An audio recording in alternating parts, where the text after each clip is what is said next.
Hey YouTube fans, people of the interwebs, it's me, SalmonVestG1. My hair's all unkempt there, sorry.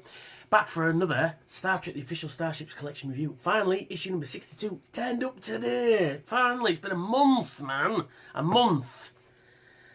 Yes. Anyway, I'm using my new phone. I'm just working out the kinks a bit because I used to have an iPhone 5S and it had a straight bottom and it used to rest quite nicely on my tower there.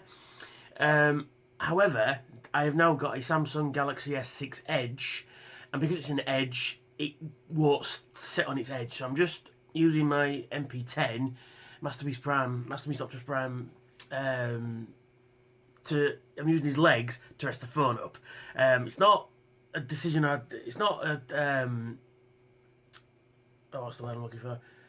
It's not the ideal of solutions, but it's working for now.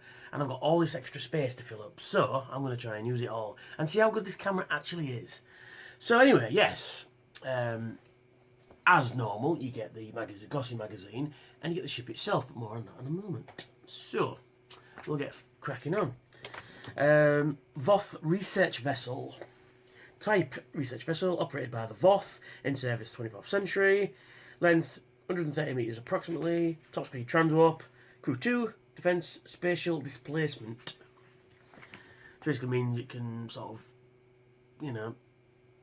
displace itself spatially, I guess. No, it's sort of like it phases out of space-time. It's quite cool. And we get a CG render of the ship there. I think it's the same one from the front cover. It is, yes. That's no bad thing. The Voth had a heightened sense of smell thanks to the Tillis lobe in their brain, something Professor Gagan was surprised to know that humans did not have. He also expressed surprise at the smell on Voyager. And then we've got more images of the ship itself in the episode. It comes from distant origin, and we work out that the dinosaurs on a spaceship. Yes, they are evolved from the is it Parasaurolophus, I think? Let's have a look. I think it is. And then we've got the topographical view of the ship. Quite detailed, actually, this one.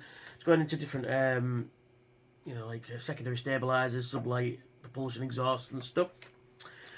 The Voth had mastered transwarp technology, allowing their ships to cover huge distances in the matter of minutes. Interestingly, Voth doctrine had previously proclaimed that breaking the transwarp threshold,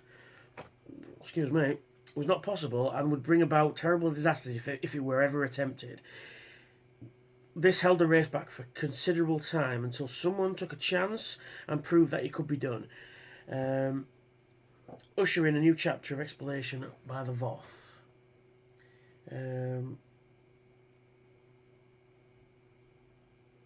A conical propulsion on the back of the Voth skull, protrusion. There we go. I can't speak. A protrusion on the back of the Voth skulls, perhaps accounted for the fact they had a brain capacity 22% greater than most other humanoids. Changes in vasodilation of the Voth skin occurred according to mood. For example, the colour of their scales change whenever they're attracted to someone. The Voth had two natural defence mechanisms. They were able to shoot spines from their arms that could render someone unconscious. They were also able to enter a protective hibernation by lowering their heart and temperature. So there you go. And then we've got designing the Voth ship, which is pretty cool. A bit greeny there.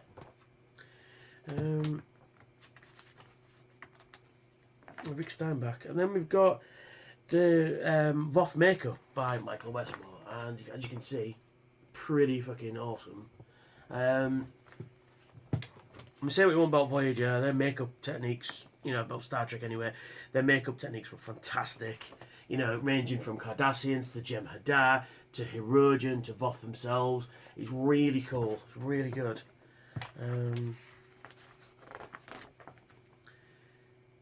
And not only did they have heads done, but they also had hands done, which I guess would have been really awkward to wear for the actor, trying to manipulate props and things.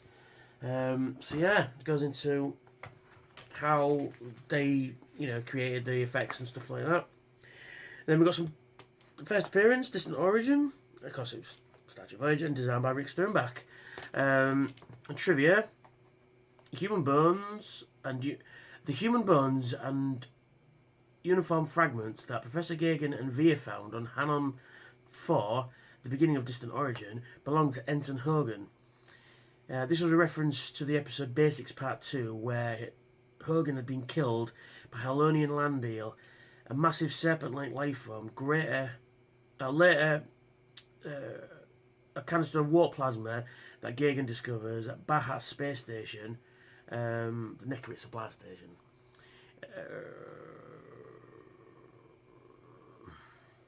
An acknowledgement of events of fair trade, USS Voyager visited this space depot on the edge of Necrit Expanse, where the crew traded supplies. The visual effects of the Voth... I can't talk today, what's wrong? The visual effects of the Voth Research Vessel speeding through space at Transwarp was adapted from the second season episode Threshold. In this episode, Tom Paris shuttlecraft accelerated to warp 10, thus breaking the Transwarp barrier. Professor Gagan's treatment at the hands of the Voth Ministry of Elders deliberately parallels the experience of Galileo Galilei, who was put on trial by the Roman Catholic Church for teaching that Earth moved around the sun. Writer Joe Manowski said the episode, it was our retelling of Galileo's trial in science fiction Star Trek terms. And then we got a CG render on the back as well, which is pretty cool. Sorry, I couldn't fucking talk there. I don't know what that was about. Yes, anyway, on to the ship itself. And here he is. Here it is.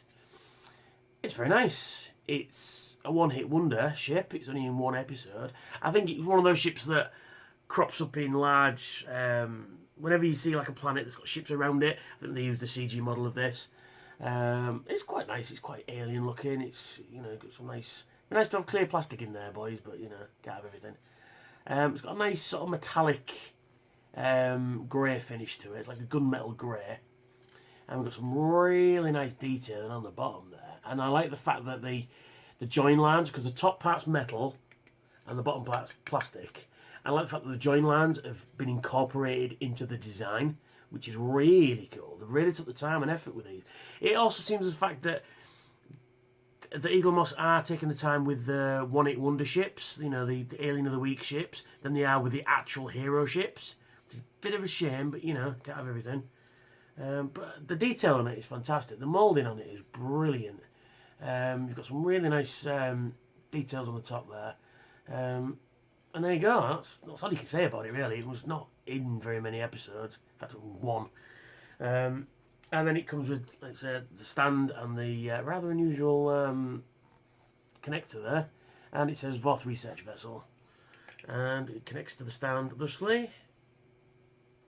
And there we go. There it does. There it does. And what is wrong with me today? There it is. On its stand. Looks pretty cool. I'm sort of putting my collection... I mean, it's all just down there for now. But I mean, what I'm going to do is I'm going to separate it all up when I get some shelves. I need to buy some shelves. Into, Federation, Klingon, Romulan, Borg, Cardassian, Dominion, in each affiliation. And then sort of Delta Quadrant's going to be Delta Quadrant ships, all in alignment. Which would look really cool. Anyway, before I have a stroke or something, I'm going to go and I will upload this very shortly. So that's me, that's the ship, and I will catch you next time.